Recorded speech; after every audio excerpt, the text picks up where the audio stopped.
नमस्कार, the Uttarakhand news में आपका स्वागत है। सीमांत सहित अन्य जनपदों की मुख्य खबरों में पिथौरागढ़ में गिरीश जोशी को भाजपा जिलाध्यक्ष की दूसरी बार जिम्मेदारी सौंपी गई है।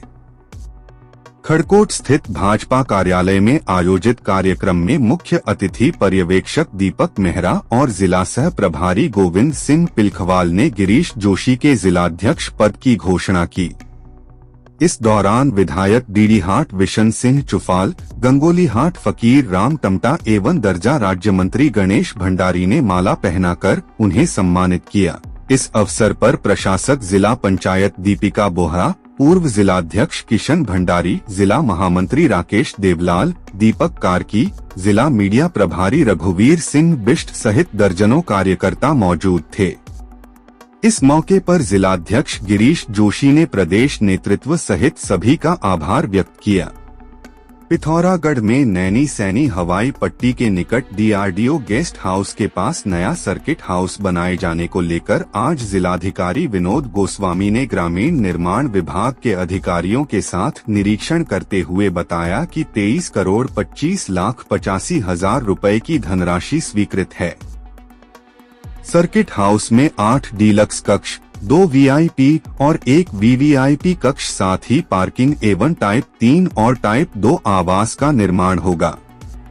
निरीक्षण के दौरान ग्रामीण निर्माण विभाग के अधिशासी अभियंता पंकज कुमार, सहायक अभियंता नीरज पुली, तहसीलदार विजय गोस्वामी और राजस्व उप निरीक्षक गोपाल डीनिया सहित अन्य अधिकारी शामिल थे।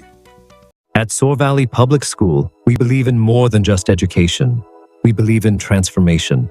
With a future-ready curriculum and expert teachers, we ignite curiosity and creativity. From science and technology to creativity and leadership, we provide the tools students need to succeed in a changing world. From academics to athletics, creativity to character, we empower students to soar higher. Admissions are now open. Secure your child's place at Soar Valley Public School today. Pithoragarh महिला चिकित्सालय में अब doctor सीमा पुनेठा को वरिष्ठ स्त्री रोग विशेषज्ञ के रूप में नियुक्त कर दिया गया है।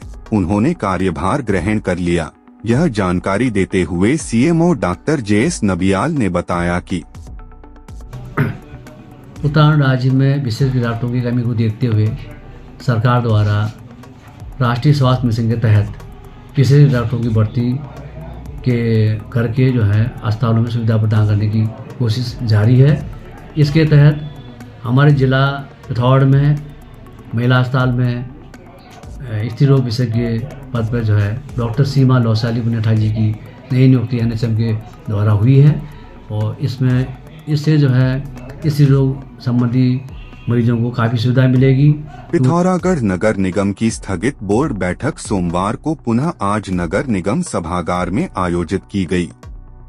मेयर कल्पना देवलाल की अध्यक्षता एवं सहायक आयुक्त राजदेव जायसी के संचालन में पार्षदों ने प्रत्येक वार्ड में विकास कार्य हेतु 25 लाख रुपए और स्थायी नगर आयुक्त की तैनाती की मांग की। साथ ही पार्षदों ने नगर के विभिन्न वार्डों में पैदल रास्तों, सफाई, पथ प्रकाश सहित समस्याओं पर भी चर्चा की। इस अवसर पर सभी पार्षद व निगम के अन्य अधिकारी मौजूद थे।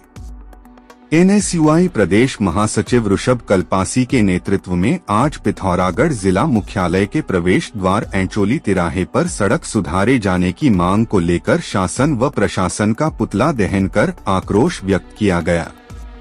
इस दौरान कार्यकर्ताओं ने कहा कि बीते लंबे समय से एंचोली क्षेत्र में खस्ताहाल हो रही एनएच सड़क के सुधारीकरण की मांग की जा रही है, लेकिन अभी तक इस मामले को लेकर कोई सकारात्मक कार्रवाई नहीं हुई, जिस कारण आम जनता को परेशानियों का सामना करना पड़ रहा है।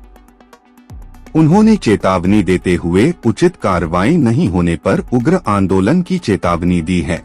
प्रदर्शन करने वालों में अंकित ज्याला, अमित मिश्रा, अभय वल्दिया, आदित्य कुमार सहित दर्जनों कार्यकर्ता शामिल थे। पिथौरागढ़ में आज सोशल वेलफेयर सोसाइटी ने नगर निगम मेयर को एक 9 सूत्रीय मांगों का ज्ञापन सौंप उचित कार्रवाई किए जाने की मांग की है। ज्ञापन में मोक्षधाम चंद्रभागा रंधौला में गैस आधारित गैस फार्नेसिंग प्लांट लगाए जाने, परिसर में अराजक तत्वों की बढ़ती गतिविधियों पर अंकुश लगाने, आधुनिक शौचालय निर्माण सहित अन्य मांगे शामिल हैं। सोसाइटी ने 9 सूत्रीय मांगों को लेकर उचित कार्रवाई किए जाने की भी मांग की है। ज्ञापन सौंपने वालों में सोसाइटी के कैलाश पुनेठा, महेंद्र सेठी, सुनील वर्मा सहित अन्य पदाधिकारी व सदस्य शामिल थे। वंचित राज्य आंदोलनकारियों ने चिन्हीकरण की मांग करते हुए सरकार पर भ्रमित करने के आरोप लगाए हैं। संगठन के जिलाध्यक्ष जगदीश चंद्र जोशी की अगुवाई में आंदोलनकारियों ने जिलाधिकारी के माध्यम से एक ज्ञापन प्रदेश के मुख्यमंत्री को प्रेषित कर शीघ्र चिन्हीकरण किए जाने की मांग की है। इस दौरान उन्होंने कहा कि वे बीते 4 सालों से वंचित राज्य आंदोलनकारियों के चिन्हीकरण की मांग करते आ रहे हैं, पर सरकार द्वारा मामले को गंभीरता से नहीं लिया जा रहा। उन्होंने शीघ्र उचित कार्रवाई किए जाने की मांग की है। ज्ञापन सौंपने वालों में संगठन के दर्जनों सदस्य मौजूद थे।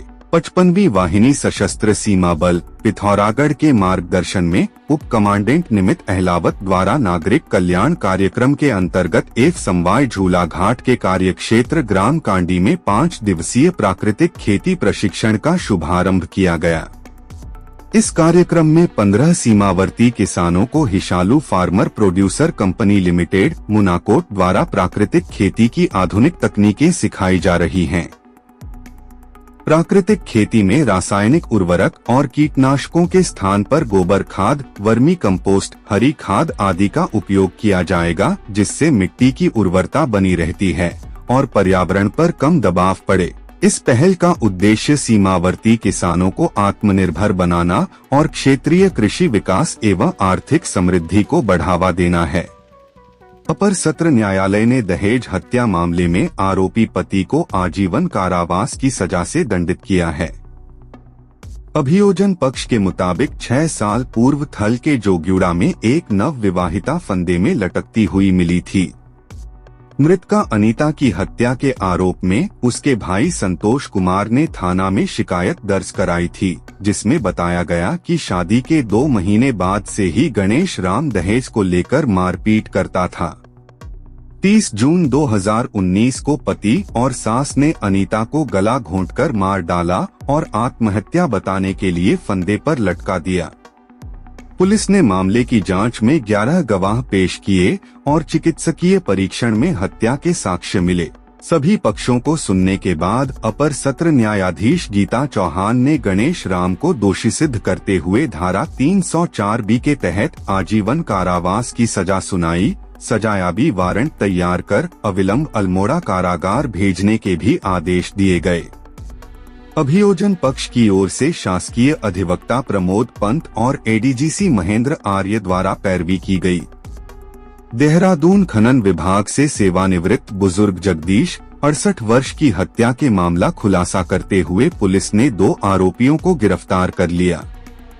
देहरादून पुलिस से मिली जानकारी के अनुसार बीते 6 मार्च को संजय कुमार ने शिकायत दर्ज कराई कि उनके चाचा जगदीश, जिन्हें इलाज के बहाने देवबंद ले जाया गया था, को मोहित त्यागी 31 वर्ष और प्रवीण कुमार त्यागी 55 वर्ष के सहयोग से गला दबाकर हत्या कर दी गई और शव को देवबंद की नहर में फेंक दिया गया।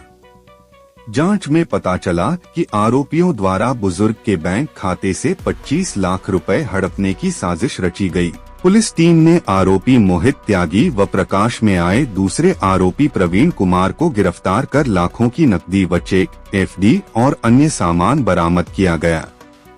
घटना में शामिल दोनों आरोपी मामा भांजा बताए जा रहे हैं।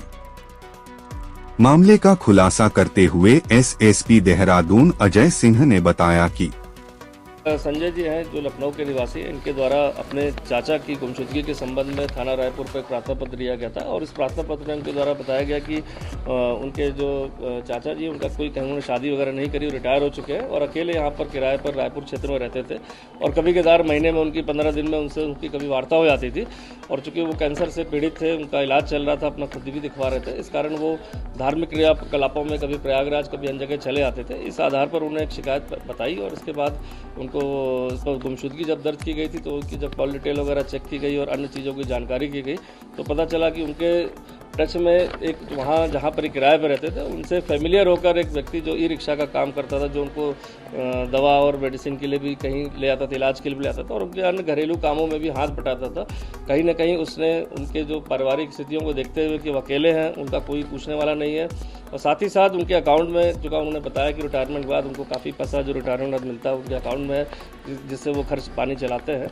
इसको देखते हुए उन्होंने एक षड्यंत्र के तहत, दूसरे जिसका नाम मोहित कुमार है, इसने षड्यंत्र के तहत उनको इलाज के बहाने कि एक कैंसर का अच्छा इलाज देवबंद में होता है जहाँ पर वो करा सकते हैं और उनके जानने वाले हैं जो अन्य झाड़ फूक तरीक़ों से भी इलाज कर देते हैं। इसके षड्यंत्र के तहत वो वहाँ उसको ले गए और अपने मामा के साथ मिलकर, जिसका नाम प्रवीण कुमार त्यागी है, और उनकी गला दबा के हत्या कर दी और नहर में डेड बॉडी फेंक दी।